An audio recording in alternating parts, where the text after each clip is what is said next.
잠시 후에 예배가 시작이 됩니다.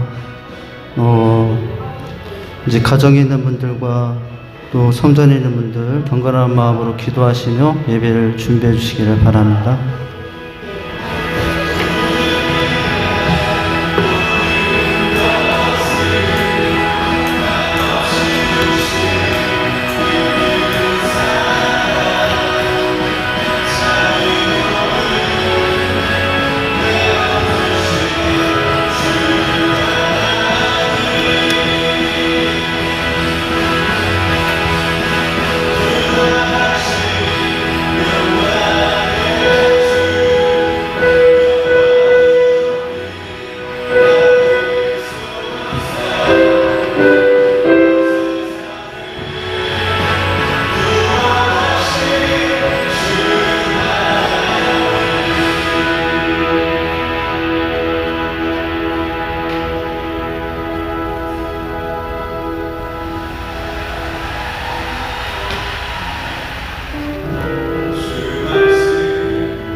할렐루야. 주님의 이름으로 환영하고 축복합니다. 우리 다 같이 일어나셔서 찬양하심으로 예배를 시작하겠습니다.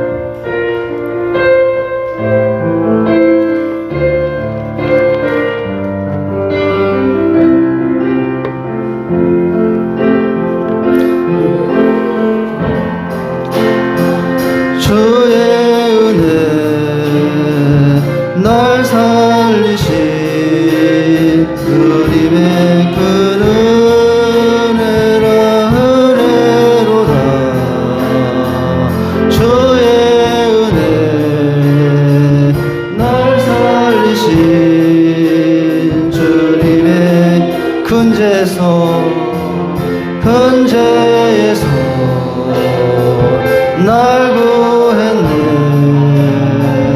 한량없는 주님의 그 은혜를 받을 기로 날 살렸네. 증명 못한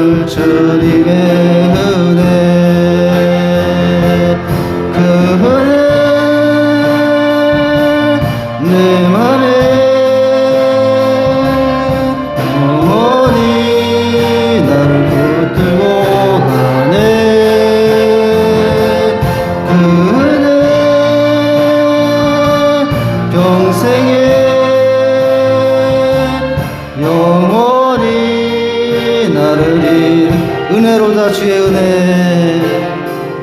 은혜로다 주의 은혜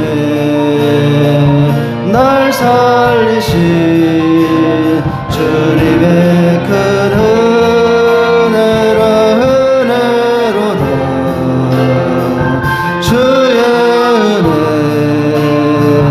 날 살리신 주님의 큰 죄에서 큰 죄에서 날 구했네 한량없는 주님의 큰 은혜라 아들 키로 날 살렸네 두 손 들고 찬양합니다 투명하다 주님의 은혜 그 은혜 내 맘에 영원히 날 붙들네 그 은혜 평생에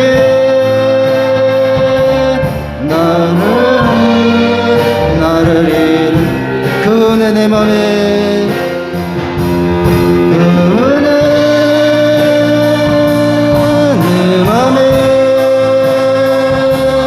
영원히 나를 붙들고 가네 그 은혜 평생에 영원히 나를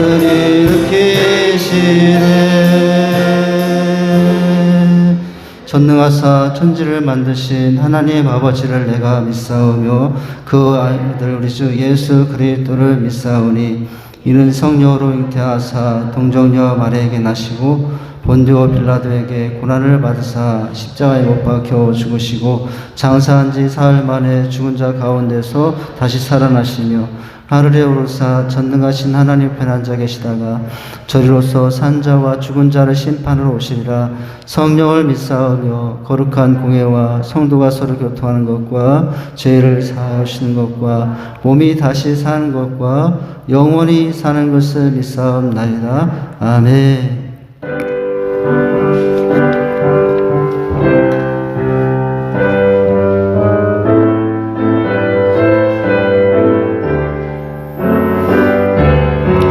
놀랍다 주님의 큰 은혜 우리의 죄를 속하시며 갈보리 십자가 위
있었네. 피할 수 없. 두 손 들고 찬양합니다. 은혜를 믿는 자에게 거저주네. 형제여 주 앞에 나와서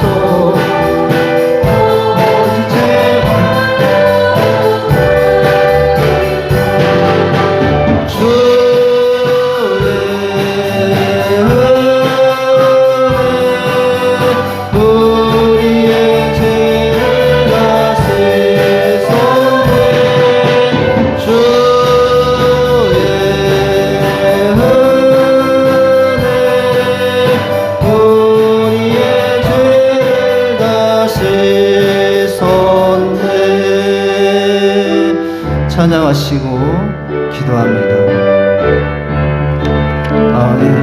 내 주 하나님 찬양합니다.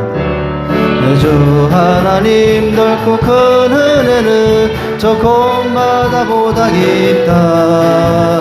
너고 닷줄을 끌러 깊은 데로 저 한가운데 가보라.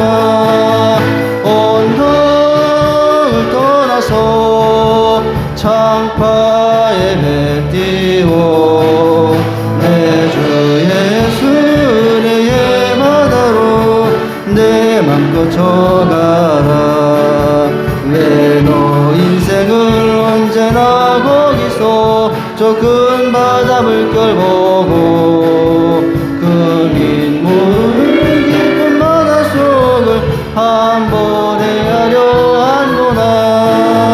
언덕을 떠나서 창파에 배 띄워 내 주 예수 은혜의 바다로 내 맘껏 져가라. 많은 사람이 얕은 물가에서 저 큰 바다 가려다가 찰싹거리는 작은 파도 보고 마음 약하여 못 가네. 언덕을 떠나서 창파에 배 띄워 내 주 예수 은혜의 바다로 내 맘껏 져가라. 자 곧 가거라. 이제 곧 가거라. 저 큰 은혜 바다 향해. 자 곧 내 눈을 흘러 높은 데로 가라. 망망한 바다로 언덕을 떠나서 창파에 배 띄워 내 주 예수 은혜의 바다로 내 맘껏 져가라. 우리 찬양하시고 기도합니다.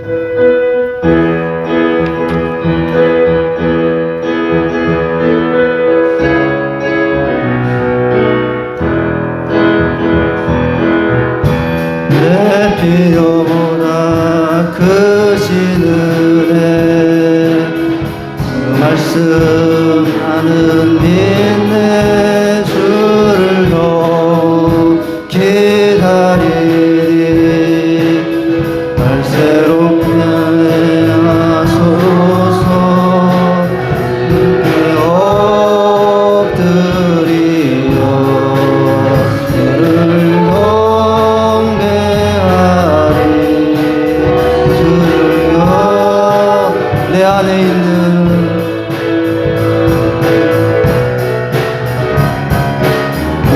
내 안에 있는 예수 나의 빛 나의 길 주시네. 그린 나를 구하셨네. 안에 난 자유에 주께 엎드리어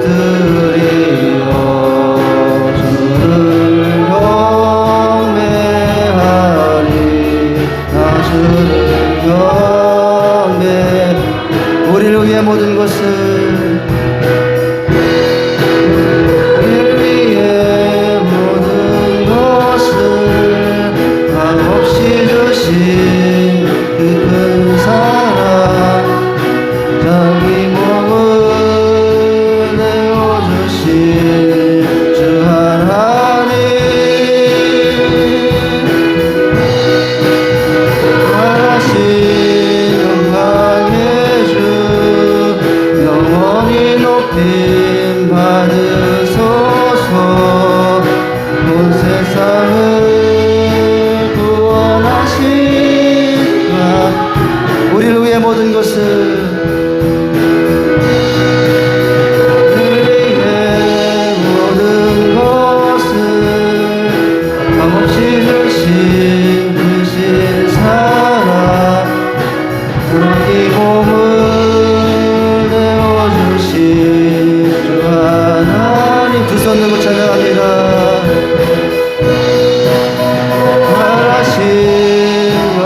크신 은혜,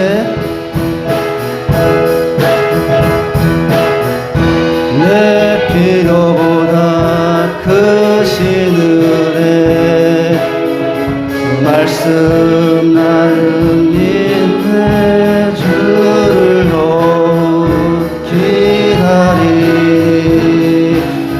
열쇠롭게 하소서 주께 엎드리려 주를 경배하리. 마지막으로 내 필요보다 크신 은혜,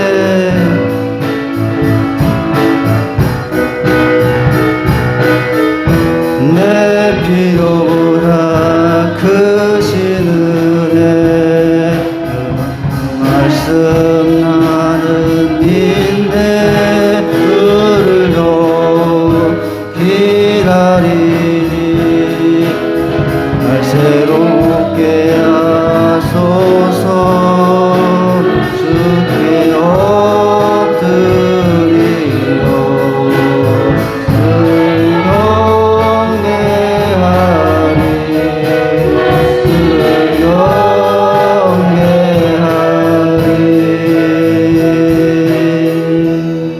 이 시간은 한 주간의 삶을 돌아보며 참회와 회개하는 시간으로 다 같이 기도하시며 나가시겠습니다. 하나님, 부족했던 저희들의 삶을 이 시간 통회하고 자복하오니 이 시간도 저희를 용서하시고 하나님 주님의 보혈의 은혜로 저희들을 새롭게 해 주시옵소서. 이 시간 다 같이 기도하시며 나가시겠습니다. 하나님 아버지, 이 시간도 불러주심을 감사합니다.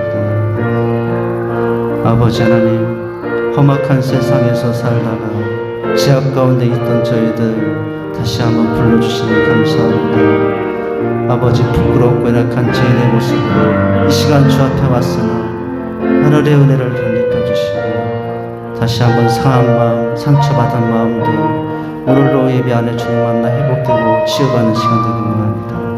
아버지 함께 하시고 주시옵소서.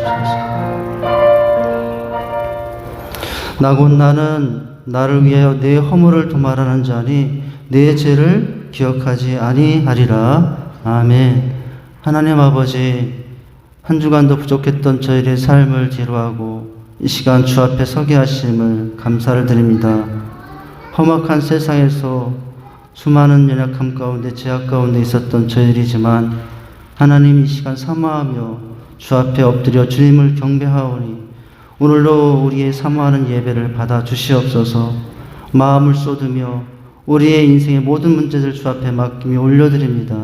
상한 마음과 통회하는 마음들을 받으시사 오늘도 이 시간 주님의 은혜 가운데 만심과 회복 가운데 다시 한번 새로워지는 귀한 예배 되게 하여 주시옵소서. 예수님의 이름으로 기도하옵나이다. 아멘.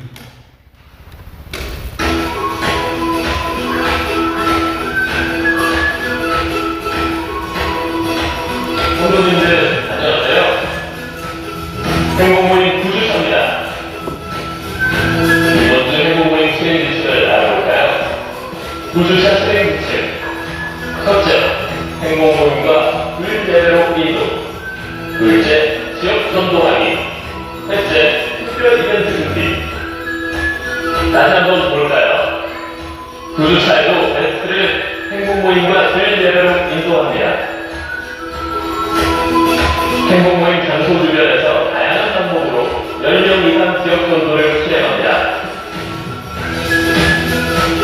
10주차에는 특별 이벤트를 팀원들과 함께 준비합니다. 관심과 사항이 있으면 즐거운 행복모임이 될 거예요. 수행 규칙 기억하시죠? 다시 한번 볼까요? 9주차 수행 규칙. 첫째, 행복모임과 주일 예배로 인도. 둘째, 지역 전도하기. 셋째, 특별 이벤트 준비. 이번 주 화이팅!